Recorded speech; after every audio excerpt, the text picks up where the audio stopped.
Сайн байцгаана уу эрхэм хүндэт үзэгч сонсогчдоо Public Science podcast-ийн энэ удаагийн дугаар эхэлж байна. Та бид өдөр тутмын амьдралдаа хүүхдүүд хоорондоо тоглож наргиж байна. Эсвэл жаахан маргалдаж зөрчилдсөн байлгүй дээ гэж бодоод өнгөрөөдөг олон зүйлс байдаг. Гэвч эдгээрийн цаана заримдаа хэн нэгний сэтгэлд гүн шарах үлдээдэг чимээгүй зовлон нуугдж байдаг. Өнөөдрийн подкастаар бид маш чухал гэхдээ бас эмзэг сэдвийг хүндэх гэж байна. Энэ бол үе тэнгийн дээрлэхэлд түүний сэтгэл зүйн нөлөө гэсэн сэдв. Үе тэнгийн дээрлэхэлт гэдэг бол зүгээр нэг тоглоом, шоглоом эсвэл бидний анзаарлгүй орхидог ноцтой асуудал мөн үү? Хүүхдүүд яагаад бие биенээ дээрлэхдэг вэ? Түүнд өртсөн хүүхдүүдийн дотоод ертөнцид чухам юу болдог вэ? Мөн хамгийн чухал нь бид томчууд, эцэг эх багш нар энэ бүхэнд хэрхэн зөвөр хандах ёстой вэ гэсэн асуултад өнөөдөр бид хариулт ирэх юм. Тийм учраас бид үе тэнгийн дээрлэхэлт гэж чухам юу вэ? Ямар хэлбэрүүд байдаг вэ?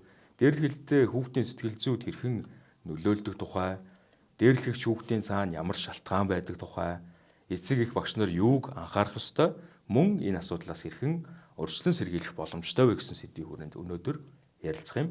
Хэрвээ та эцэг эх бол, багш бол, эсвэл зүгээр л хүүхдийн ирээдүйд санаа зовндог нэгэн бол энэ дугаар танд зориулагдсан. Бид студид Монгол Улсын их сургуулийн сэтгэл судлалын тэнхимийн ахлах багш Должинг Урайд байна. Багш бол энэ чиглэлээр нэлээд олон судалгаа хийдэг, энэ чиглэлээр дагнан судалдаг ийм хүн байгаа. За ингээд танд энэ өдрийн мэндийг хүргэе.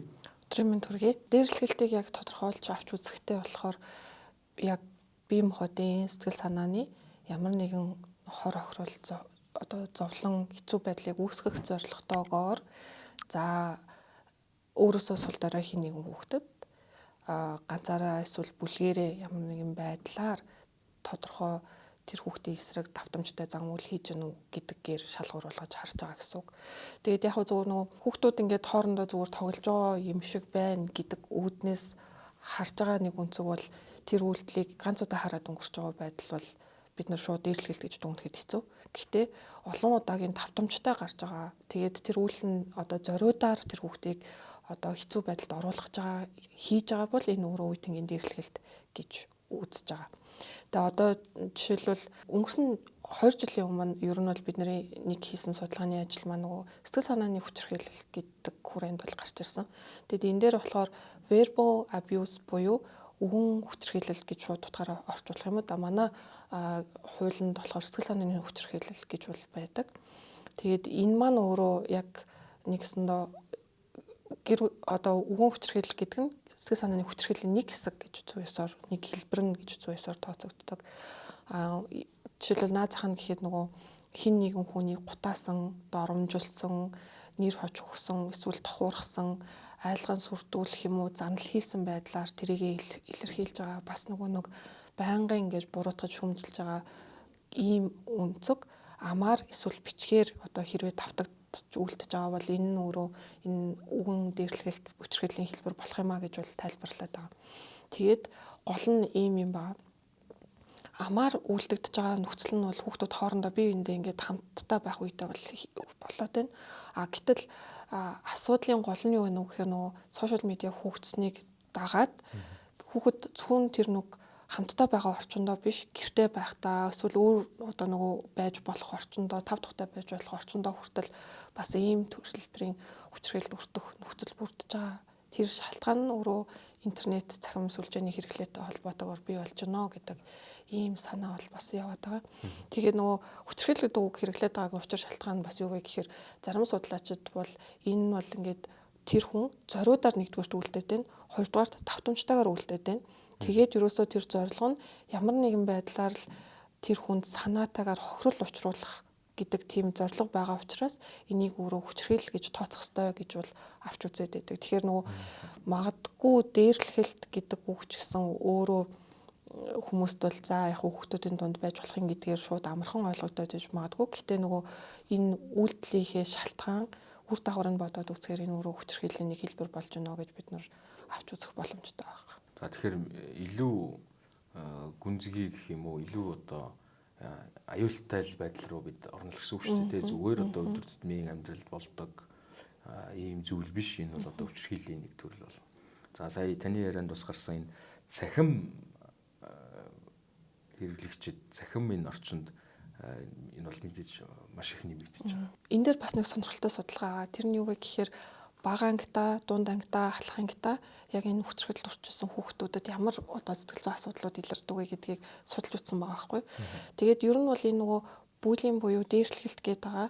Энэ хэсэг бол нөгөө өсвөр насны ихэнх үед айгүй илэрдэг, их тод илэрч гарч ирдэг. Тэгээд тэрнээс хойш ингээд тогтмол шинжтэй явд юм байна гэдэг ийм санаа гарч ирж байгаа. Тэгээд нөгөө бас нэг чухал анхаарах зүйл нь юу байна вэ гэхээр бага ангита болоод одоо өсвөр насны ихэнх үедээ дээрлэхэлтэнд өртөжсэн эсвэл ингээд дээрлэхүүлжсэн хүүхдүүд байна шүү дээ тий.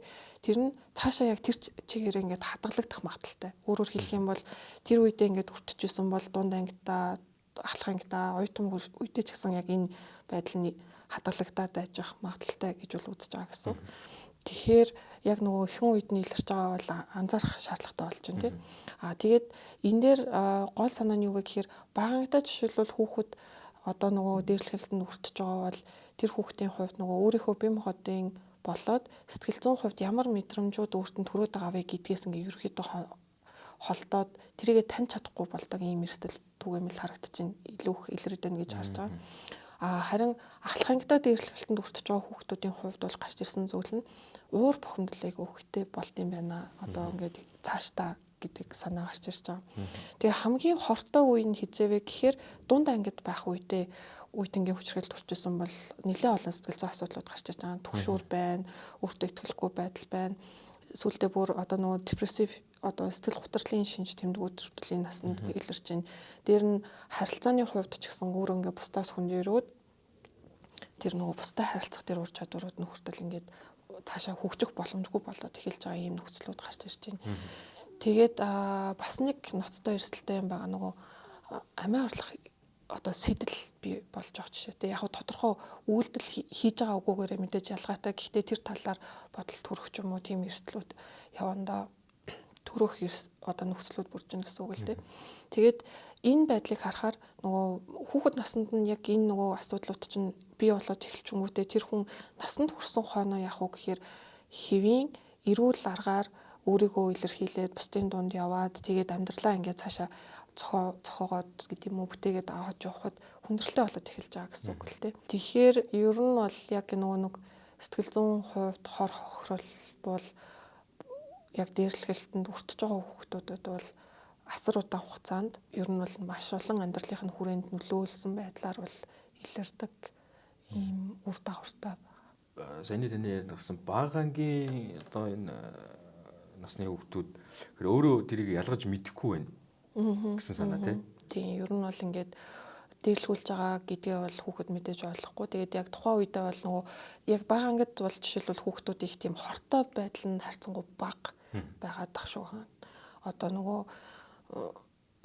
өсвөр насны хүүхдүүд дээр ингээд хараад үзэхэд чинь ангиараа нийлээд нэг хүүхэдтэй огт ярихгүй болж байна тий. Тэр хүүхэдтэй ярьчих юм бол өөрөө ингээд давхар гадуурхалтанд хүртэх гээд байна ч гэдэг юм уу. Нэг ийм шалтгаанаар ингээд хин нэг зориудаар ингээд ялгуурлан гадуурхалтанд хүртөө тусгаарлаад тий. Ийм байдал үүсэж байгаа байхгүй. Гэтэл багангийн хүүхдүүд дээр бол тийм нөгөө зориудаар үүсэж байгаа зүйлсүүд харьцангуй бага учраас бас яг нөгөө хүүхдүүдэд илэрч байгаа тэр нөгөө ноцтой үр дагавар юмнууд нь бол яг зөвхөн энэ үе тангийн дээрлэлтээс үүдэлтэй асуудал нь бол харьцангуй бага гэсэн үг.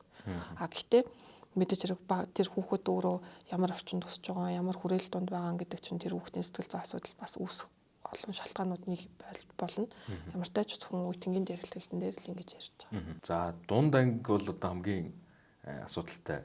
Тэгэхээр өөрөөр хэлбэл нэг 10 орчим наснаас эхэлж байна тийм 10 11 наснаас тэгээд хамгийн гол нь яг уу гэхээр энэ ч нөө өсвөр насны ихэнх үе тэгээд эхлэнгүүт хүүхдүүдийн хувьд бас айгүй олон өөр ингээд шилжилтүүд хийгдэж байгаа. Зөвхөн тэр нь физиологийн шилжилт биш. Жишээлбэл яг уу гэхээр ингээд тодорхой хэмжээнд нэг нийгмийн дүрээ бий болгох, өөр ингэсэн дүрийг бий болгох хэрэгцээ шаардлага бий болж байна. Тэгээд эхлэнгүүт энэ ч өөрөө нөгөө бас нэг үе тэнгийн дээрлэхэлт одоо үлдэж байгаа нэг шалтгаан яг уу гэхээр нөгөө өөрийнхөө бүлэг төрлийн зөвшөөрөгдөх. Эсвэл одоо нөгөө дээдлийнхээ одоо өөрийг нь дээрлэгдэг байсан хэн байсан тэр хүмүүс төлөлийн зөвшөөрөхийн тулд тэр хүн өөрөө хүнийг дээрлэж байгаа.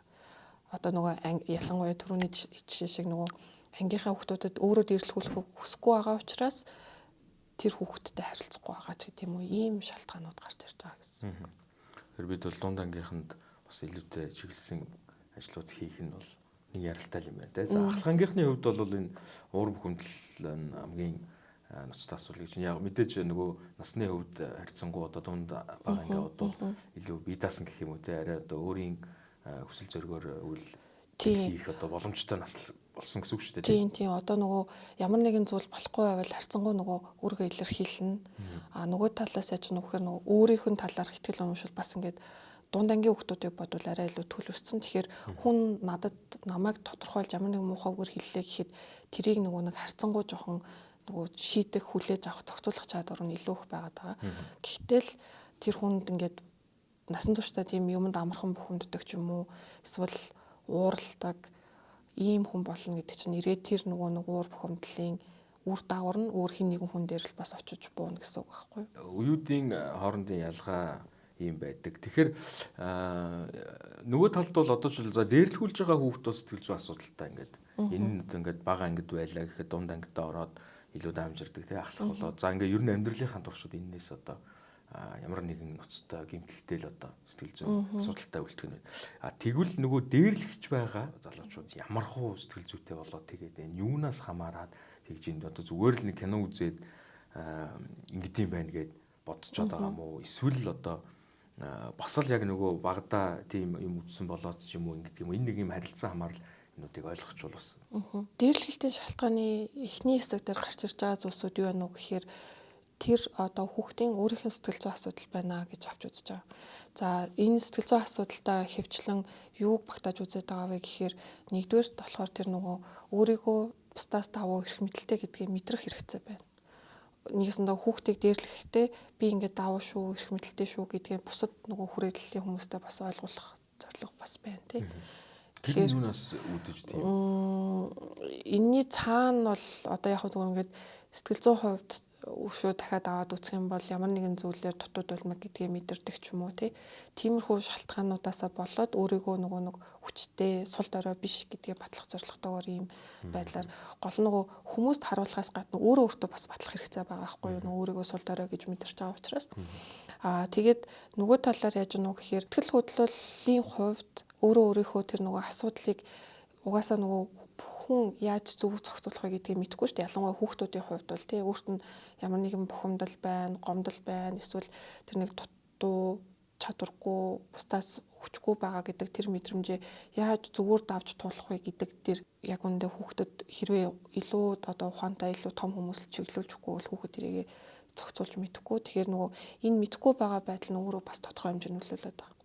За тэгээд үүнийхээ дараагаар бас нэг шалтгаан нөгөө нэг гэр бүлийн тийм докторгүй байдал нь өөрөө бас хүүхдийг ингэж одоо бусдыг дээрлэх нөхцөл байдал бас нөлөө үзүүлээд байна л гэж үзээд байна л да. Гэтэ докторгүй байдал гэдэг үгийг хэрэгжилж байгаа гэдэг нь нөгөө салтын тухай асуудал бас биш шүү тий. Эцэг их нь хоёулаа хамтдаа байж байгаа ч гэсэн нөгөө хүүхдтэй бүрэн анхаарал хандуулдаггүй тий. Хүүхэд магадгүй одоо тэр нөгөө нэг орчинд ээж аав өөрийг нь ингээд хардаг, хамгаалдаг, ээж аавдаа найдаж болно гэдэг тийм мэдрэмжтэй өсөөгүй одоо нөхцөл бас байгаад байгаа байхгүй хайхардаггүй орхичдаг тий. Тэр мэдрэмж яанах вэ гэхээр бүр бага хас нөхлөд 2-3 наснаас нахуулаад тэр хүүхдүүд бий болж байгаа. Тэгээд эхлэнгүүд ийм орчин нөхцөлд яг вэ гэхээр тэр хүн өөрийгөө хамгаалахын тулд илүү хүчтэй гэж өөрийгөө харуулах хэрэгцээ шаардлага үүсч болно. Тэгэхээр ч зөвхөн гэр бүлийн хүчирхийллийн асуудал бас биш байгаа шүү дээ. Тэгээд дараад нь болоод ирэнгүүт яг вэ гэхээр мэдээж хэрэг энэ гэр бүлийн хүчирхийллийн асуудлууд байгаа. Одоо жишээлбэл хүүхдүүд ингээд сургууль дээрээ янз бүрийн ингээд төрөмгийн аваар гаргаж байгаа ч юм уу эсвэл ингээд бусад хүүхдүүдийг дээрлэж байгаа ч юм уу ийм хүүхдүүдийн артлыг судлаад үзэхээр эцэг их нь одоо архины хамааралтай эсвэл янз бүрээр хүчрхийлэл үлддэг. Тэгээд яг энэ асуудлууд чинь нөгөө амжиргааны түвшинд огт холбоогүй хангалуун сайхан айлтж ийм асуудал байна. Ядуу боломж багтаа айлтж ийм асуудал байгаа байхгүй. Тэгэхээр аль талд нь гэр бүлүүд дээр ийм асуудал байгаа бол эргээд хүүхэд яг тийм үйлдэл гарах магадaltaй гэсэн үг. Энэ дээр гарч ирж байгаа зүйл бол хүүхэд өөрөө тийм байдалд орсон учраас эргээ бусдад тэр уур бухимдлаа бусдад гаргаж байгаа байдал нь өөрөө дээрлэлтийг үүсгээд ээж болно гэдэг санаа ахна. За тэгээд үүнийхээ дараагаар бас нэг чухал зүйл гарч ирж байгаа нь юу вэ гэхээр ер нь тэр хүүхэд хаанаас энэ зан үйлийг сурч байгаа вэ гэдэг асуулт байгаа байхгүй. Тэгээд суралцаж болох орчин нөхцөл гэдэг чинь яг үүндээ зөвхөн гэр бүлийн асуудал биш байгаа байхгүй. Одоо ч нөгөө интернет сүлжээнүүд нээлттэй болсон тий. Бид нар ер нь ямар кино үзэж байгаа вэ?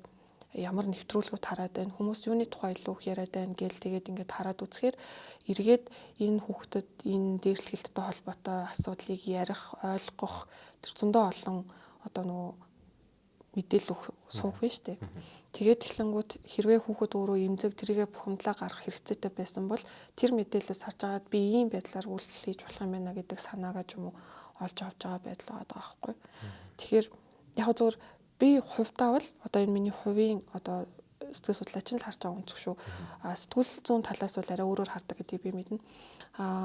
Ер нь яг нөгөө нэг хүчирхийллийн агуулга мэдээлэл гарч байгаа ийм нөхцөл байдалд эргээд нөгөө лойрнод одоо нөгөө нэг behavior буюу хүн нөгөө суралцсан зан үйл гэдэг ямыг гаргадаг.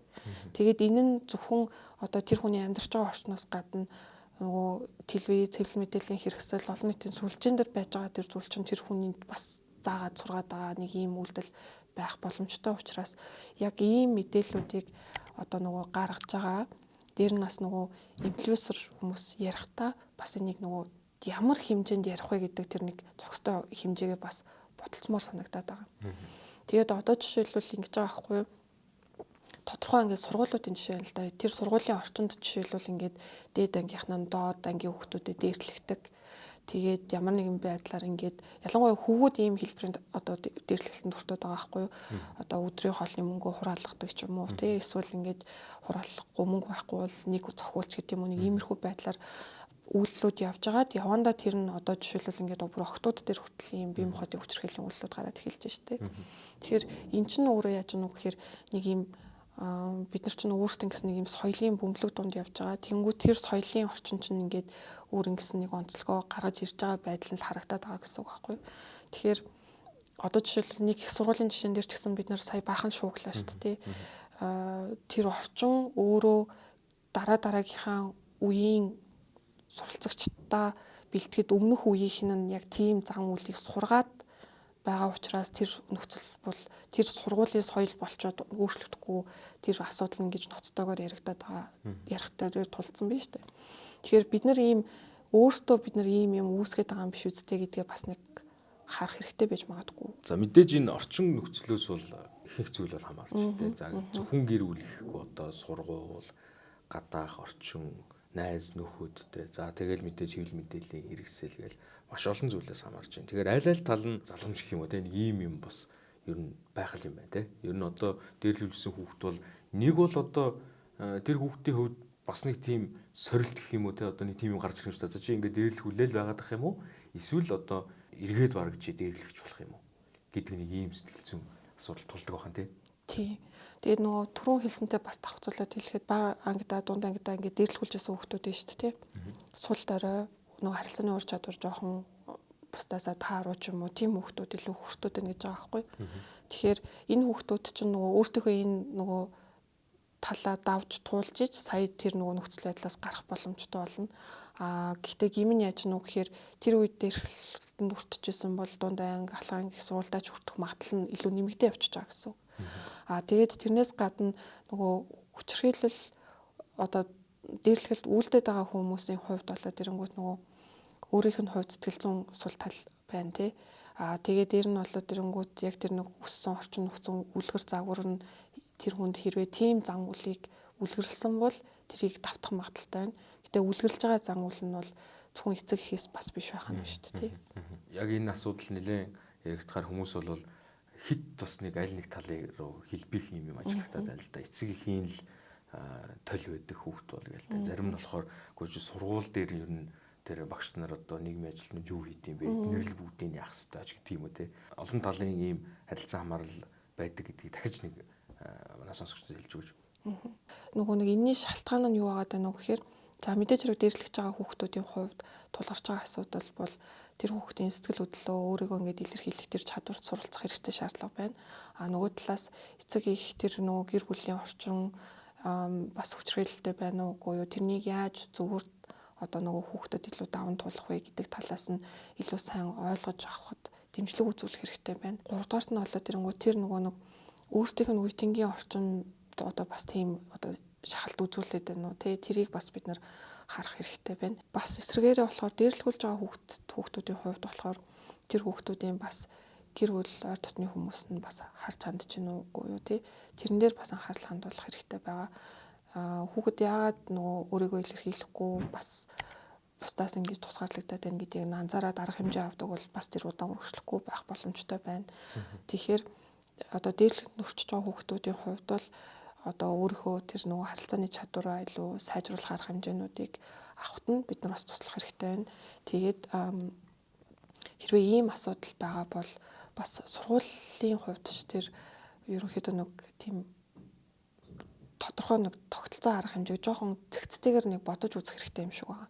Манайхан ч нөгөө ер нь төрийн түвшнөөс ахуулаад бүр ингээд гэр бүлийн түвшинд хүртэл бүх юмыг дандаа шийтгэлээр шийдвэрлэх гэдэг. Гэтэл шийтгэл чинь хэрвээ шийдвэрлэдэг байсан бол бид нар аль хэзээний нийгмийн аюул асуудлыг шийдсэн байх бах тий.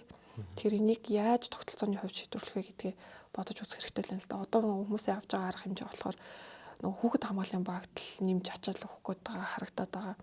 Тэгэхээр тэрийг яг нөгөө хүүхэд хамгааллын баг дангаараа ингэж хариуцах боломжтой юу үгүй тий гэдгийг нэг тийм тогтолцооны зураглал жишээлбэл сургууль дээр суурилсан ямар загвар зураглалаар бид нар алхамжилж авах юм хин энийг оролцуулах ингээд нэг юм энийг даван туулах тийм шийдвэрлэх арга хэмжээнүүд авах нь аюул чухал байгаа гэж бол харагдаад байгаа. Тэгэхээр би шууд нөгөө шалтгаан гэхээс илүүтэйгээр тэрэн дээр төвлөрөхөөс илүүтэйгээр шийдвэрлэх арга зам нь энэ анзаармаар байна л гэж хэлэх гээд байгаа шүү тий. Сүүлийн үед бас их яригдж байгаа юм бол нөгөө энэ төрлийн одоо энэ үеийнгийн дээрлэхэлт нэмэгдээд байгаа мó эсвэл одоо бид нэр энийг одоо илүү их мэддэг болоод энэ олшроод байгаа мó гэдэг нэг юм асуулт байна. Тэгэхээр одоо зарим хүмүүс бол тэгж ярьж байна те үеийн одоо ялгаа гарч байгаа маа энэ үеийнхэн юм боллоо гэдэг ч юм уу те. Гэтэл тэгж бодохоор гэхдээ яг ямар төвшөнд өв те ямар хор хөнөөлтөй байсан гэдэг нь магадгүй өөрөж магадгүй. Гэхдээ энэ бол одоо ингээл байсан л.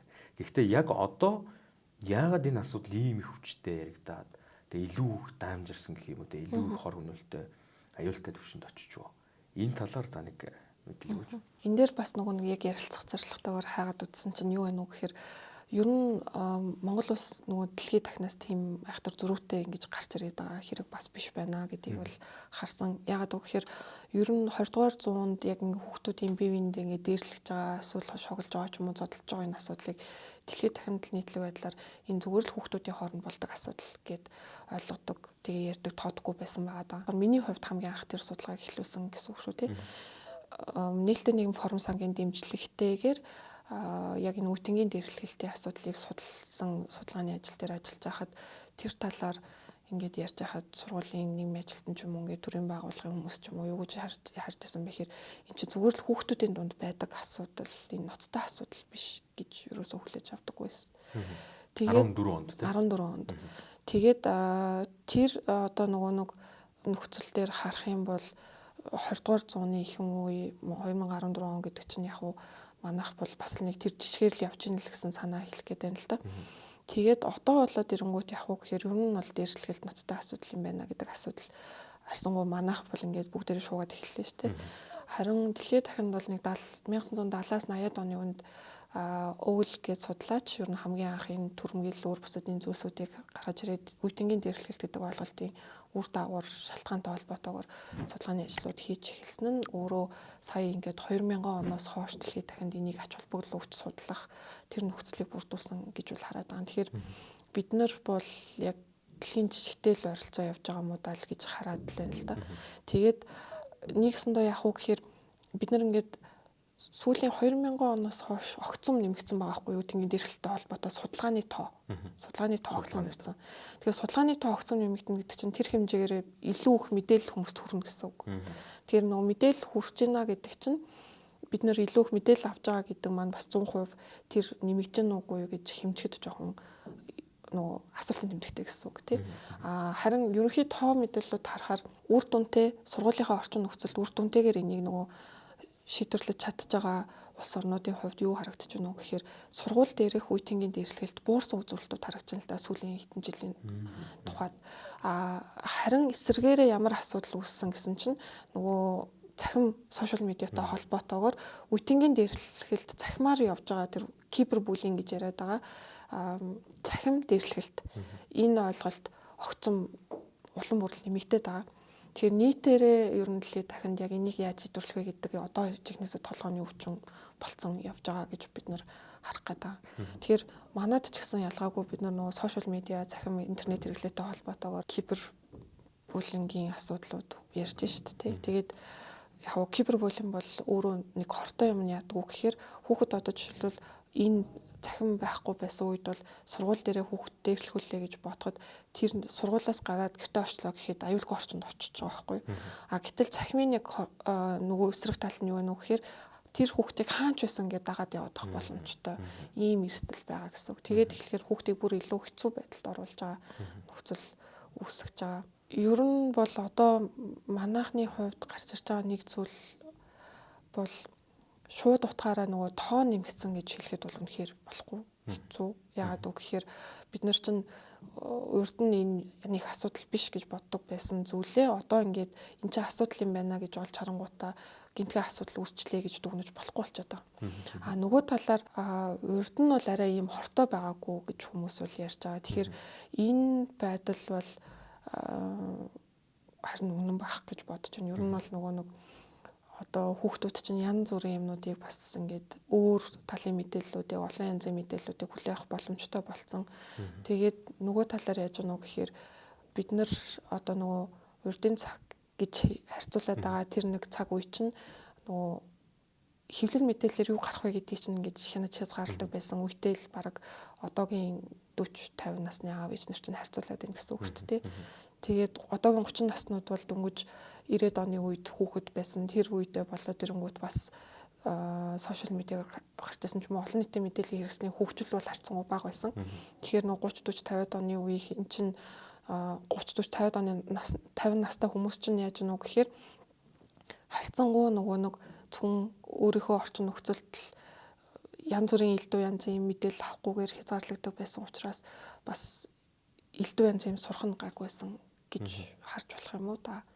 Тэгээд үр дүн нь одоо бол яг уу гэхээр тэнд нөгөө бие нэгээ дээрлэж байгаа, гадуурхаж байгаа тэр хэлбэр арга нь өөрөө ийм жоохон хортой болоод байгаа нь бидний авж байгаа нөгөө орчин нөхцөл хүрээ одоогийн цаг үеэс бас их шалтгаалаад байгаа шүү байна гэж. Бас нэг асуух ярих шаардлагатай нэг сэдв баг гэж бодож байна. Тэр нь юу гэхээр хөвгүүдээ бид нар хэтэрхий зөөлөн болгочоод тэгээд хөвгүүдээ нэмэгтэй хүнтэй зөв харьцах хэрэгтэй, зөөлхөн байх хэрэгтэй гэдэг хүмүүжлэр удаан явчихжээ гэдэг нэг бас юу вэ те. Охтуудаа хөвгүүдийг бол охтуудтай бол заавал зөөлөн харьцахал бууч гэдэг юм уу те. Адилхан л хүн гэсэн ийм нэг зүйл рүү бас буцааж явчих удаа гэж бодоод байна. Тэгэхээр бид хэдийн одоо нэг нүгүү ярихад л манайхны хувьд за бусад юмнууч бас тийм л байдаг баг. Хит нэг тал руу ингээд хэлбэх гэдэг. Тэгтээ нэг асуудал үүсэнгүүтэл за ерөөсөө л энэний л буруу. Одоо ер нь болиё гэдэг. Одоо баг магадгүй охтуудтай эрэгтэй хүн шиг харьц гэх гээд баг байж магадгүй болох гэдэг юм л да. Тэгэхээр яг энэ тал дээр таны мэрэгжлийн хувьд ингэж аахгүй би одоо яг энэ сэдв дээр харахаар хамгийн түрүүнд бид нар ер нь нөгөө нэг өөртөө хууль хүн ёсны харилцааны талаар хэр ингэж суралцаж өссөн хүмүүс юм бэ гэдэг асуулт тавих гээд байгаа байхгүй. Одоо ингэж ярьж байгаа хүмүүс чинь ер нь бол аав ээж насанд хүрсэн хүмүүс байгаад байгаа шүү дээ. Тэгээд эхлэнгүүт жишээлбэл бусдыг хүндэтгэх нь бусдыг одоо нөгөө бусдын орон зай эрх чөлөө талдахгүй байх биднийг баг байхад бол жишээлбэл чулуу газраас хөдөлгөж болохгүй шүү гэд тий буцаад байраа болох гэж зовдөг гэд тэрний цаад учир шалтгаан чулуундаж байгаа биш ер нь ингээд юмыг хайрладаг хүндэлдэг байх тэр нэг зарчимд сургах тийм арга байсан юм уу да гэж бодоод байгаа. Тэгээд эхлэнгүүт одоо яг тийм одоо нөгөө арга барилыг бид нэр өөртөө дараагийнхаа үеийнхэнд зааж гэнэ үгүй юу гэдэг ийм асуулт байгаа байхгүй. Тэгээд энэ нь болоод ирэнгүүт яг тэрийг хэлж байгаа хүмүүсийн буруу гэж хэлэхээр тэр хүмүүс өөртөө ингээд тогтолцооныхоо үр дагавар байгаа юм шиг санагдаад байгаа. Өөрөөр хэлбэл яг одоогийн тогтолцооны нийгэм чинь ингээд амиа бодохгүй, өөрийгөө бушуухан хамгаалахгүй, эсвэл өөртөө хурдан ямар нэгэн зүйл олж авахгүй юмнаас хоцорно гэдэг нэг тийм байдлаар ингээд бүгдээрээ яардаг болсон байдал харагдаад байгаа байхгүй. Тэгээд яг зөвөр энэ бол миний хувийн л дүгнэлтэлтэй.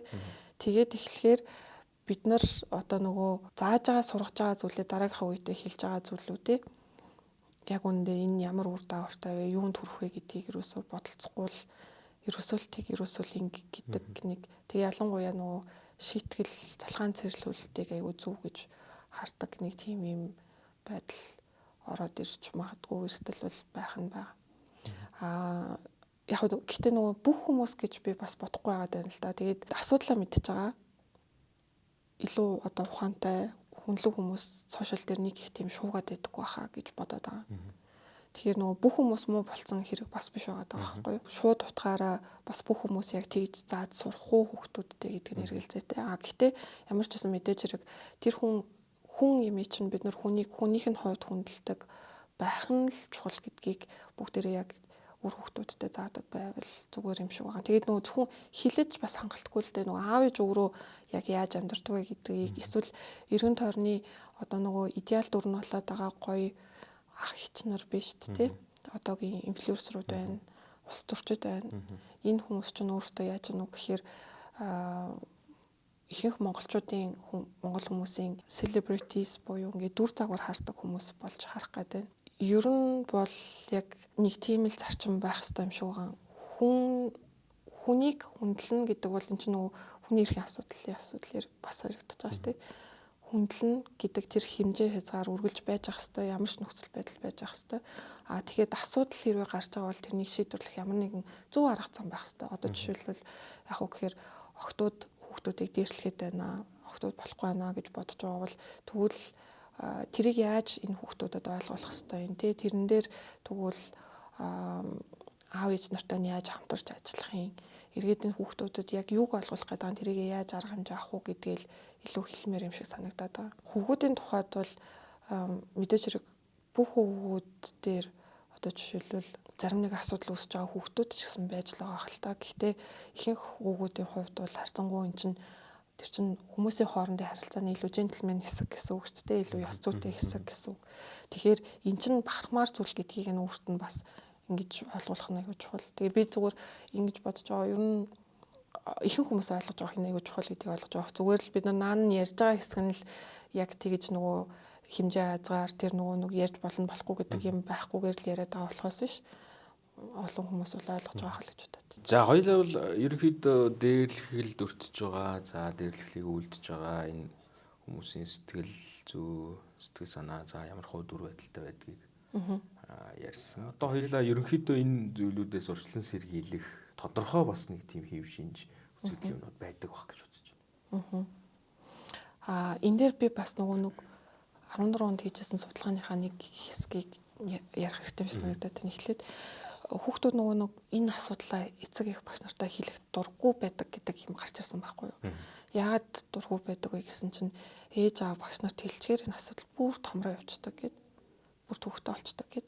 Тэгээд бас нэг чухал юм нь юу гэсэн гэхээр нөгөө эцэг эхчүүдийн дуудаад аваад ирэхээр нөгөө хоёр эцэг эхчүүд өөрсдөө хоорондоо муудалцаад байдаг энэ хүүхдүүдийн асуудлыг шийдэхээс илүүтэйгээр тэгэхээр томчуудад хэлэх хэрэг байхгүй гэж хүүхдүүд бодсон тохиолдлууд байгаа даа байхгүй.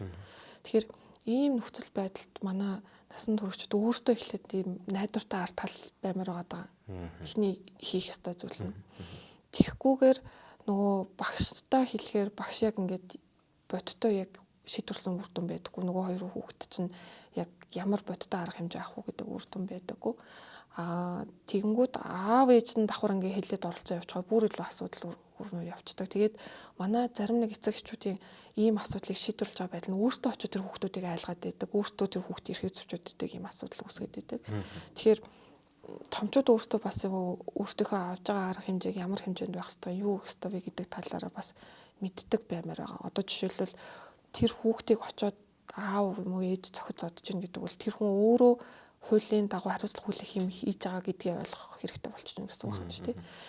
Тэгээд ямар тач одоо хүүхэд хэрвээ дээрлэхүүлж гин үү гэдгийг анзаарах гэж байгаа бол угаасаа эцэг эхчүүдийн хамгийн ихний хийх ёстой зүйл бол бага багаас нь хүүхдтэй аягүй сайн ярилцаж сургал хэрэгтэй.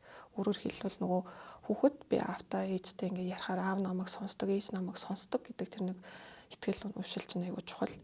Тэгэнгүүт чинь гівэнтхэн өсвөр наснд нь ирсэн хойно яаж энд дээрлэхүүлж гин үү гэдэг асуулт тавина гэдэг бол хүүхэд танд яг ярихад бэлэн юм уу үгүй юм уу гэдэг нь эргэлзээд байгаа байхгүй.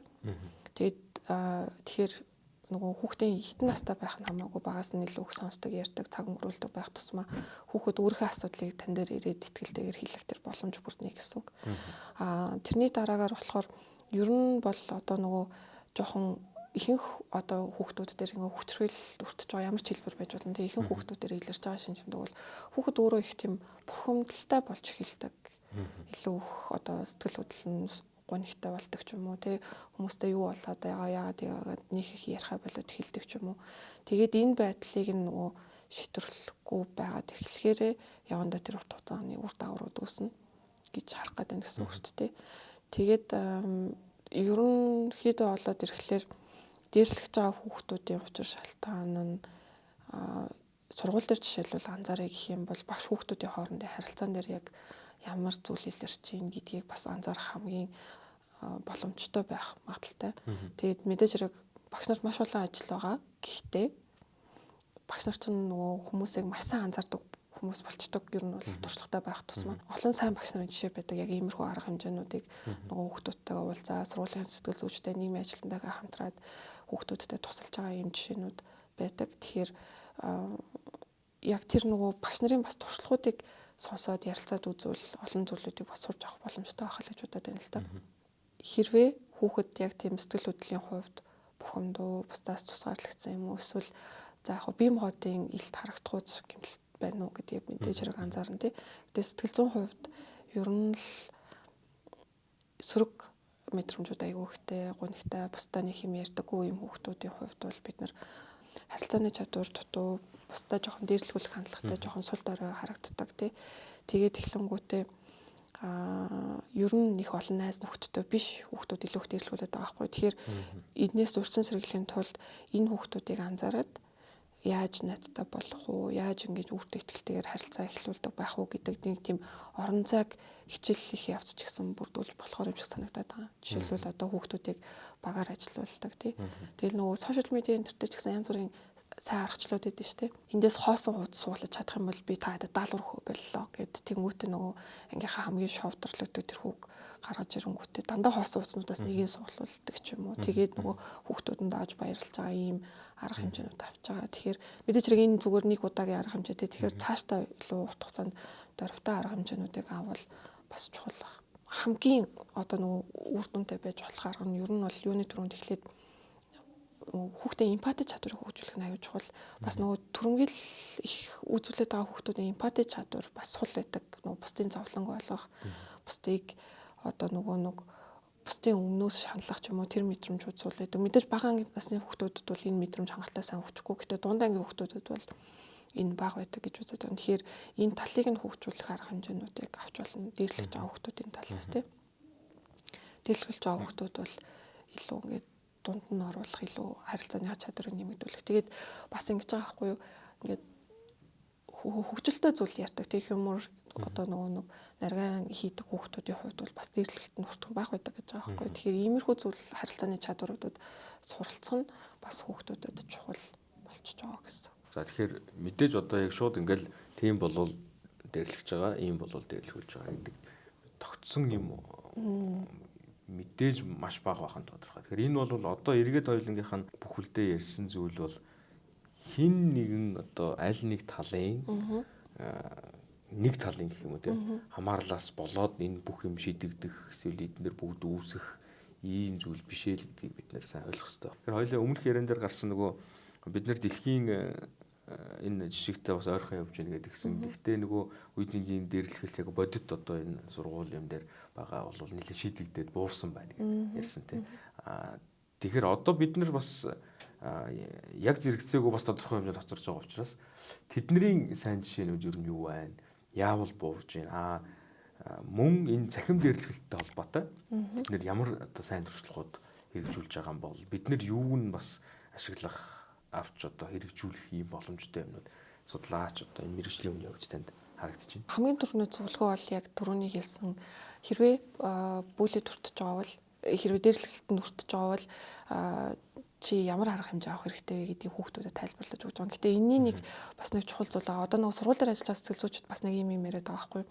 Хүүхдүүд ингээд би дээрлэхүүлээд байна гэж орж ирж байгаа боловч тэр асуудлыг ингээд өөртөө яриа судлаад бас багштай яриа судлаад үзэхээр яг шууд дээрлэхэлт гэж үзэхэд түүхтэй байдаг. Тэгэхээр тэр асуудлыг ингээд тухайн үедээ шийдвэрлэх боломжууд бол гарч ирдэг гэдэг чинь. Тэгэхээр энэ өөрөө яг ямар байвал би дээрлэхэлт гэж үзэх вэ гэдэг дээр хүүхдүүдэд мэдээлэл өгч байгаа, багш нар эцэг эхчүүдэд мэдээлэл өгч байгаа тийм. За тэрнийхээ дараагаар болохоор нөгөө хүүхдийн дээрлүүлэх магадaltaй ер нь л хүүхдүүд ингээд өөрийнхөө итгэвчтэй байдал тэр нөгөө хүчтэй талыг нь дэмжиж өгөх арга хэмжээнүүд бол хийгдэж байна. Тэгэнгүүтээ давхар яаж байгаа вэ гэхээр хэрвээ чи бас ингэж байгаа байхгүй юу? Чи өөрөө хүртээгүй байж болно тийм. Гэхдээ хөндлөнгөөс ингээд хүүхэд хүртэж байгаа бол ямар арга хэмжээ авах юм бэ? Энэ яг юу авах нь ямар арга хэмжээ авах нь зөв юм бэ гэдгийг бас хүүхдүүдэд хэлж өгч байгаа. Тэгээд одоо болохоор ингэж л хэлээ л дээ. Ер нь манад бас хийгдэт байгаа тоо мэдээллүүдийг нэгтгэж харах хэрэгтэй шаардлага байгаа. Тэрийг бол би нэгтгэж хараагүй учраас бас бат итгэлтэй хэлж мэдэхгүй байна. Ямар ч тач тэр өмнө нь хийжсэн судалгаатай харьцуулахад одоо бол тоо мэдээлэл хэрвээ ингээд харах юм бол хүүхдүүдийн хариулж байгаа хариулт нь их нэмэгдсэн байгаа харагдаж байгаа. Гэтэ тэр нь яг үнэхээр үеийнгийн дээшлэлтийг бүрэн ингэж гаргаж ирсэн үгүй гэдгийг дахиад хянах шаардлагатай байгаа даа. Тэгэхээр эхний ээлжинд хийх арга хэмжээ бол нэг тийм бид нар судлах хэрэгтэй. Судалгааг аягүй тодорхой болгох хэрэгтэй байна. Яг юуг бүлэн гэж үзээд байгаа. Тэгээд яг тэр бүлэн дотроо дээрлэхэл дотроо яг энэ хүүхдүүдэд үнэхээр байна уугүй юу гэдэг нэг баттай болгож авах хэрэгтэй байна гэсэн үг. Тэрнийхээ дараагаар бол ямар хүүхдүүдэд илүү дэмжлэг хэрэгтэй байна гэдэг талаас нь дэмжлэг үзүүлнэ. Тэгээд энэ дээр бас нэг чухал юм байгаа даа. Ганцхан одоо за ангийн багш хариуцаарай гэдэг тийм даалгавар өгөх гээд байгаа байхгүй юу? Одоо жишээлбэл ерөнхий сайд маань хинтэн даалгавар өгч боловсролын сайдд нь өгч тий энийг хариуц гээд тэнгууд боловсролын сайд явж байгаа лицензинд багшд хариуцлага өгүүлдэг гээд байгаа байхгүй юу? Яг үндэ эн чинь ганцхан багшийн асуудал биш болчиход байгаа байхгүй юу? Хэрвээ нэгэнтээ сургууль дээр арга хэмжээ авах шаардлагатай гэж бодож байгаа бол сургуулийн түвшинд ямар арга хэмжээ авах юм тий? Гэтэ энийг дээр нь бодлогын түвшинд яг яаж зангидах юм гэдгийг ингээд бүгднийг ингэж цогцоор нь доошоо харахгүй зөвхөн ингээд яг чаталсан байдлаар даалгавар өгөө явчихаар тэр доор байгаа багш яг үндэ бүгдийг ингэж цогцоор нь бодож харж судалгаа хийхэд жоохон төвөгтэй байх гэж бодол байна л да. Хувь хүүхдэд төр ажиллаж байгаа арга зүйнүүд бол байна. Тэрнээс гадна тогтолцооныхоо хувьд бид нар яг ямар байдлаар шийдэх вэ? Яг зөвхөн хүүхд хамгааллын баг дээр даалгавар өгөөд болчихгүй, ангийн багш нар даалгавар өгөө болчихгүй асуудал байгаа даахгүй. Эсвэл эцэг эхийг буруутгаад угаасаа шийдэгдэхгүй. Тэгэхээр тэрийг нэг жоохон тогтож харах хэрэгцээ шаардлага байна гэж бол харж байгаа.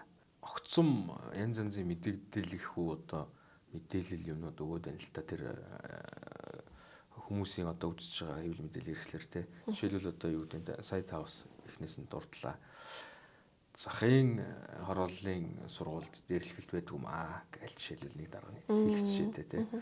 Багш нарын ёс зүйд анхаарах хэрэгтэй. Багш нар өөрсдөө ёс зүйтэй байх хэрэгтэй гэдэг ч юм уу те.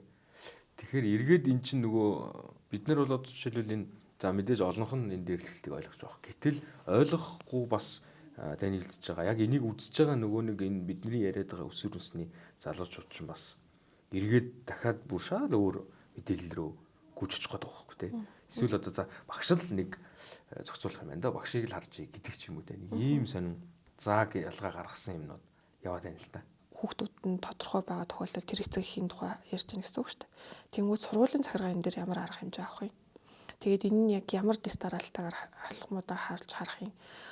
Тэгээд энэ авж байгаа арга хэмжээний эцсийн зорилго нь яг юу ах юм гэдгийг нь айгүй тодорхой. Тэгээд тэрэндээ чиглэсэн юм арга хэмжээнүүдийг оролцож байгаа хүмүүс нь яг бүгдээрээ тэр үүрэг хариуцлагыг заавал биелүүлэх ёстой. Жишээлбэл эцэг их үүрэг хариуцлагаасаа зугтах боломжгүй. Яг тэнд хариуцлага хүлээж байгаа бол тэр хийх ёстой зүйлийг заавал хийн. Тэгээд үр дүнгээ заавал ингээд эргээд мэдэгдэн ч гэдэг юм уу. Иймэрхүү байдлаар нэг юм тогтолцоогоор нь шийдэх хэрэгтэй юм шиг санагдаад байгаа. Яалтчгүй нөгөө хүн болгон дор бүрний янз бүрийн юм яриад байгаа учраас бид нар угаасаа яг юу юм бэ гэдгийг барьж авч болохгүй байгаа болохоор нэг нэгдсэн юм л гаргаж харах хэрэгтэй юм байна гэж бодсон. Ялангуяа би нөгөө энийг хараа бэлдэж байхдаа нэрээ ер нь нэг жоохон бүх судалгаануудыг нийлүүлж харцаад одоо бид нар яг ямар байгаа гэдэг нэг нэгдсэн байдлаар нэг юм тойм дүгнэлт гаргаж авах хэрэгтэй юм байна гэж бол бодсон. Тэгээ надаас гадна өөр зөндөө олон судлаач байгаа шүү дээ энэ талаар мэдж байгаа. Тэгэхээр тэр судалгаануудыг ер нь нэг яралтай томилж харах хэрэгтэй байна гэсэн. Тийм байна. Тэгээ бид одоо яг ямар төвшөнд байгаа. Түүнээс ч хамаарат бас авч хэрэгжүүлэх арга хэмжээнүүд чинь бас илүү тодорхой болж таарна тийм ээ. Тийм байна. Яг тэгэхээр ер нь бол одоо хоёулынх нь яриа бол хүмүүст нэг хэд хэдэн зүйлийг тодорхойлгож байгаа гэж бодож байна. Тэр нь одоо жишээл аль нэг талаас дангаараа хамаарах асуудал энэ бол биш ээ. Энэ бол маш олон талын оролцоонаас хамаарч энэ асуудал бол одоо урьдчилан сэргийлэх. Өмнөх таны түрүү ярьсан яриан дээр нэг зүйлийг би асууя гэж бодоод хэлсэн мэс. Тэр нь юу гэхээр мэдээж та одоо мэргэжлийн сэтгэл зүйч хүн судлаач одоо багш хийн зэрэгцээ. Тэгэхээр нэг ойлголт манайханд одоо энэ миний хувьд бол тэгж бодож байна. Нэг шин дээрэс нь тийм дадал зуршил болоогүй ойлголт нь энэ асуудалтайч нэлээд холбогдож байгаа шүү. Энэ гэр бүлийн хүрээнд ярилцах гэсэн энэ одоо хүүхдтэйгээ ярилцах гэсэн энэ. Яг тэгвэл бидний уламжилт одоо ийм ойлголт их үү хэм маягт бол эцэг их бол одоо хүүхдийг тэр багаас нь одоо бүх зүйлд нь оролцож ярилцдаг ийм зүйл их ховор байсан юм шиг одоо эцэг их нь одоо нүүдэлчин учраас одоо мал аж ахуй ингээд гэртээ байх цаг нь бага байдаг ч юм уу те аж ахуй ахуйн ажлууд их учраас хүүхдэд анхаарал эсвэл хүүхд нь өдөө малдаа ингээд яваад юм. Одоо бол ярилцах хэрэгтэй л гэдэг ийм зөвлөгөөнүүд бол маш олон тохиолдолд гарч ийн л да. Тэгээ хүүхдтэйгээ айл болох багаас нь ярилц юмаа хуваалц гэдэг те. Тэгэхээр одоо яг энэ чиглэлээр та бас нэг зөвлөгөө гэх үү ямар чухал гэдгийг нь дахиж нэг хэлж өгвөл. Яг нөгөө ярилцах гэдэг тэгэхээр яг ингээл хоёулаа ингээл заа ингээл яг ингээд сэдв гаргаж ирэл тэрний тухай ярьж байгаа хэрэг бас биш юм шиг байгаа. Хүүхдүүдийн тухайд бол ялангуяа бага насны хүүхдүүдээр одоо нөгөө бага анги за ба тийм дээ бага ингээд төс хүртэл нь бол эцэг эхчүүд ингээд хүүхдийнхээ ярьж байгаа юм аягүй сайн сонсдог байх нь аягүй чухал юм шиг байна. Тэгээд тэр асуулт байгаа бол тэрэнд нь ингээд төгшөөхгүйгээр хариулдаг тийм байдал чинь бас нэг талаараа би хүүхдтэйг ингээд ярилцж байгаа нэг хэлбэр байгаа гэсэн үг байхгүй. Тэгээд нөгөө мэдээж хэрэг хүүхдтэйм чинь ингээл зөндөө олон асуудлууд яригдана. Тэр ихтгэл гайхаж байгаа зүйл нь айгүй сонио энэ яагаад цас орд юм бол гэдэг асуултанд хүртэл бид нэр хариулах хэрэгтэй болно тий. Тэгэл эхлэнгүүт чинь тэр болгон дээр жоохон мэдээж хэрэг ажил өөр олон бус зүйлүүд хичнээн байгаа ч гэсэн олон ээж аваад чинь ингээд тайлбарлаж өгдөг шүү дээ тий. Тэгэхээр тэрийгээ л үргэлжлүүлэх хэрэгтэй юм шиг байна. Өсвөр насндаа болоод ирэхлээр угаасаа хүүхдэн тантай нэг ярих гэж бодгоо болж байгаа. Яг харилцан ярилцсан гэд тэгэхээр заавал ингээл нухацтаагаар за одоо ингээ хоёлаа ярилцъя гээл тэ эсвэл нэг хүн дээр цаг авч байгаа юм шиг тэгж ярилцах хэрэг бараг байхгүй. Угаасаа нөгөө бага басна ахвалал хамтдаа байхдаа ингээд ярьж байгаа зүйлүүдийн сонсоол тий асууж байгаа асуултанд ингээд нийлдэхтэй хариулж байгаа тэр байдал маань өөрөө яг уу гэхээр би хүүхдтэй ингээд цаг гаргаад ойлголцох тэр нөхцөлийг бүрдүүлж байгаа гэж ойлгож болох юм л да. Тэгээд зарим зүйлсээ ингээд хүүхдүүдэд бас тайлбарлаж өгөх нь аюул чухал байдаг. Тэгээд тайлбарлаж явах явцад чинь хүүхэд наазах нь гэхээр нөгөө бусдын зовлон зүдгүүрийн талаар яагаад ингээд бусад хүүхдэд цохиж зодож болдгоо юм те яагаад тэгэхээр ингэдэн гэдэг тэр нөгөө санаануудыг тайлбарлаж өгөх нь аюул чухал байгаа. Яг хөө мэдээж одоо нөгөө хүүхдтэйгээ цаг гаргаад ярилцах цаг ажил ихтэй завгүй тэр эцэгчүүдийн хувьд анхаарахад хэцүү байж магадгүй. Гэхдээ л өдөрт 5 минут ч гэсэн орой хичнээн ядарч байсан ч гэсэн унтахаас нь өмнө өнөөдөр юу болсон бэ гэдгээ хоёлоо хин хиндээ ингээд хуваалцах нь өөрөө ирэхэд тэр хүүхэд тантай асуудлаа хуваалцдаг тэр нөгөө дадал зуршлыг олж авч байгаа байхгүй аав ээжтэй хуваалцаж болно гэдэг. Тэгэхээр ядаж ийм цагийг ч гэсэн гаргаж явах нь чухал юм шиг байна. Тэгээд ер нь бол одоо өсвөр наснд угаасаа ороод эхлэнгүүт ярилцах тэр нөгөө хуваалцах цаг нь багасаад эхэлнэ. Угаасаа ярьдаггүй байсан хүүхэд бол ярих гэж юусоо бодохгүй. Юу болж байгаа нь тэр хүүхэд асуудлаа хуваалцахгүй. Гэтэл баг байхад нь аав ээж нь сонсдог, аав ээжтэйг ингээд өдөр тулсан явдлаа ярьдаг байсан хүүхдийн хувьд угаасаа сурцсан зүйл нь юм чинь өөртөө тохиолж байгаа тэр асуудлаа ээж автагаа чөлөөтэй хуваалцах ямар ч асуудал бэрхшээлгүй болоод эхэлнэ гэсэн. Тэгээд ялангуяа өсвөр наснд орж байгаа юм бас мэдээ давуу тал байгаа. Хүүхэд нөгөө нэг өөрийнхөө юу бодож байгааг мэдэрч байгаа ингээд дүгнэлт хийх тэр чадвартай болчдөг учраас хуваалцаад аягүй амархан болчихно. Тэгээд ер нь 18 9 гэдэг чинь оюутан болоод эхлэхээр чинь угаасаа л ээж аваасаа улмал хүн дөрөөл эхэлж байгаа шүү дээ. Тэгэхээр тэр үедээ болоод ирэхлээр нөгөө хэрвээ сурсан зүйл нь байгаа бол тэрийг дахиад үргэлжлүүлээд тантай чөлөөтэй ярилцаа цаг гаргаад тэгээл явах тийм нөхцөлийг бүрдүүлж байгаа. Тэгэхээр нөгөө бага насныхаа хүүхдтэй цаг гарганы ярилцсан гэдэг чинь зөвхөн тэр бага насны асуудал бас биш болчиход байгаа байхгүй юу? Том болсон өнөөч гэсэн тантай ингээд хуваалцдаг, зөвлөлддөг тийм нөгөө нэг зүйлд суралцах тэр нөхцөл нь болж байгаа учраас ер нь өдөрт 5 минут ч гэсэн багтахгүйгээр яг хоёулаа бие бинийгээ сонсоо зөвхөн 5 минутын хугацаанд биеийн дээр анхаарал хандуулад ярилцах гэдэг бол чухал байгаа. Ийм дадал хвшлийг суулгах гэсэн үг шүү дээ. Тийм. Тэгээ ер нь юуны ч тухай байж болно шүү дээ. Тийм. Заавал одоо яг анги дээр чинь яг тийм болсон уу? Чи ингэсэн үү, тэгсэн үү гэдэг биш, зүгээр л нээлттэй байх тэр нэг дадал хвшлийг бий болгох гэсэн энэ санааг хэлж байгаа тийм. Түрүү хоёулаа нөгөө дэлхийн бусад улс орнууд гээд цахим дээрлэхэлт бол одоо бас яг адилхан асуудал болж байгаа гэж ярьсан шүү дээ. Манайд ч гэсэн одоо энэ бол мэдээж асуудал байгаа.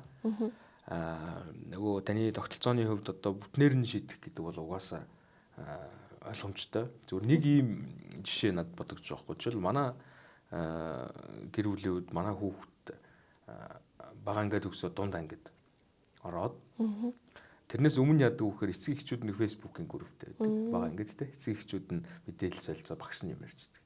За дунд ангид тэр болчихвол одоо хүүхдтэй би фэйсбүүк нээж өгөөгүй байлаа. Дунд ангид орсон чинь за одоо хүүхд чинь дунд ангийн том хүүхд болсон. Одоо хүүхд өөрсдөд нь даалгаврын өгнө, өөрсөнд нь мэдээлэл өгнө, хүүхдүүддээ фэйсбүүкийн группт оруулаа гэдэг. Бараг бүх сургууль ингэж байгаа хэрэг. Тэг ингээ эцэг эхчүүд бол хүссэн хүсээгүй нөгөө хүүхд даалгавруудаа авах, багшийн мэдээллийг одоо сургуулийн мэдээллийг авахын тулд фэйсбүүкийн хаяг нээх хэрэгтэй болчихж байгаа. Өөрөөр хэлбэл нөгөө шүүлтүүргүү тэр том мэдээллийн зүйл рүү орчиж байгаа. Тэгэхээр үүнээс ахуулаад бидний одоо жишээлбэл шийдэх одоо жижигхэн байсан хамаагүй асуудлууд байна те. Одоо харин нэг тэрийн цахимтай холбоотой насан туршаагүй хүүхдүүдийг бүртгэхгүй байх тавхаа мухаа гэсэн юм хязгаарлалт юмнууд яригдчих байгаа шиг байна. Тэгэхээр дэлхийн бусад одоо энэ орнуудын цахимтай холбоотой ямар арга хэмжээнд авч байна? Урьдчилан сэргийлэхийн чиглэлийн юмнууд юу байна? Одоо яг зүгээр хамгийн ихний зүйл нь болохоор тэр нөө настай холбоотой хязгаарлалтууд бол бас байж байгаа тий. Тэрнээс гадна давхар яг үгээр нөө эцэг эхийн хяналтыг бас ялгаагүй хэрэгжилж байгаа харагдаж байгаа. Тэгээд гэхдээ нэг юм нь болохоор бид нар яг энэ хоёр арга үнэхээр хамгийн зөв тууштай аргууд байна уу гэвэл бас үгүй болчиход байгаа. Айлч тохиолдол байсан ямар ч хэлбэрийн одоо нөгөө дээшлэхэлт байсан. Эргээд нөгөө хүүхэд өөрийнх нь тэр нөгөө хүчтэй байх тэр талуудыг нь хөгжүүлж өгөх. Тэгснээрээ яг уу гэхээр айлч тохиолдлоос ингээд өөрийгөө сэргийлэх боломжтой л гэж хараад байгаа. Найз нөхдөдөө ингээд бүх хүмүүстэй ингээд эвтэйхэн сайхан ярилцдаг. За тэгээд босчгоос ингээд сурлах сайтай ч юм уу тийм хүмүүсд бол хэр барагтаа ингээд дээрлэхэлтэнд хүртэхгүй. Ямар ч хэлбэрийн дээрлэхэлтэнд хүртэхгүй. Нөгөө талаар хэрвээ тийм байлаа ч гэсэн дээрлэхэлт хүртэх шалтгаан болоод байгаа бол тэрнээс одоо нөгөө сэргийлж байгаа эхний арга хэмжээ бол яалтчгүй тэр нөгөө сошиал медиа хэрэглээг нь хянах тохиолдлууд бол гарч ирж байгаа гэсэн үг.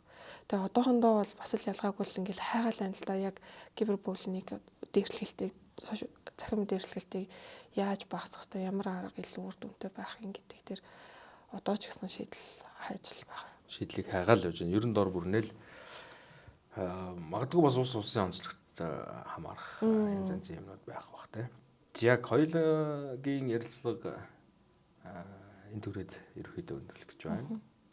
Танаас нэг зүйлийг хүсээд ер нь юу гэхээр одоо та хоёрын энэ ярилцлагыг эцэг эхчүүд, багш нар за томчууд үзэхээс гадна манай өсвөр үеийн залуучууд бас үзэж сонсно.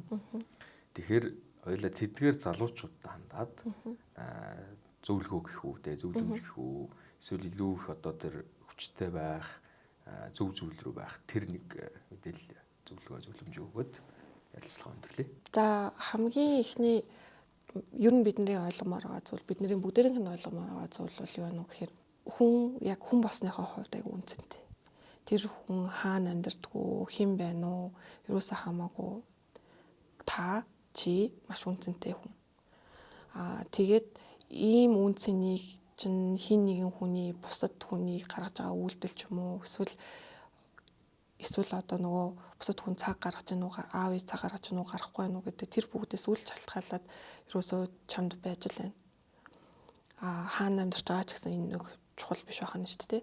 Тэгэхээр энийг ямар ч байсан эхлээд санаарай гэж хүсмээр байгаа. За тэгээд тэрнийхээ дараагаар болохоор ер нь бол яг уу гэхээр өөртөө ихтэй байгаад аль ч тохиолдолд өөртөө ихтэй байгаад тэр нь хин нэгэн хүүхдэд хүчтэй гэдгээ харуулж байгаа гэдгээр бол чиний ихтэй байдал тодорхойлогдохгүй. Эсвэл хин нэгэн хүнд дээрлэхүүлж гэнэ үгүй юу гэдгээр өөртөө ихтэй байдал харагдахгүй.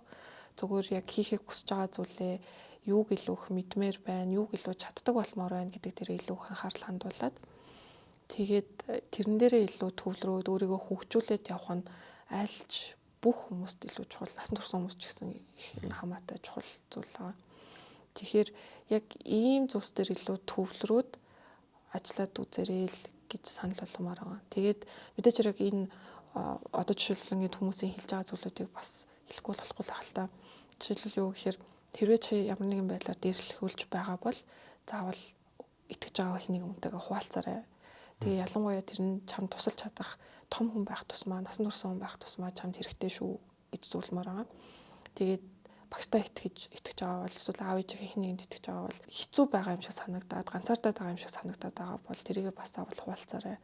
Тэгжээж бид нар нөгөө хүмүүстэй илүү ойлголцох тэр нөхцөл бүрдэнд дэмжлэг авах тэр нөхцөл бүрдэнд тэгэхээр энийг заавал хийх хэрэгтэй. Тэгээд дээр нь болохоор гэртээ хэцүү байгаа болж гэдэг юм уу те эсвэл дээд ангийн өөр ямар нэгэн зүйл байгаа бол энэ бас ялгаагүй чамд хэцүү байгаа гэдгээ бусдаа хуваалцаад яах вэ гэдэг арга хэмжээ авахд чухал.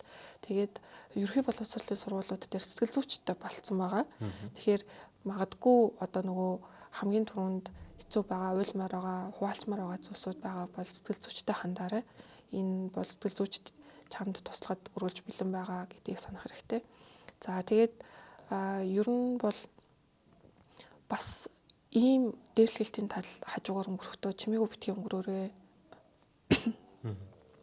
За тэгээд дээрлэхэлт хэрвээ болж гэнэ гэж байгаа бол тэнд хин нэгэн хүн зовж байгаа гэдэг нь өөрөө үнэхээр хэцүү зүйл.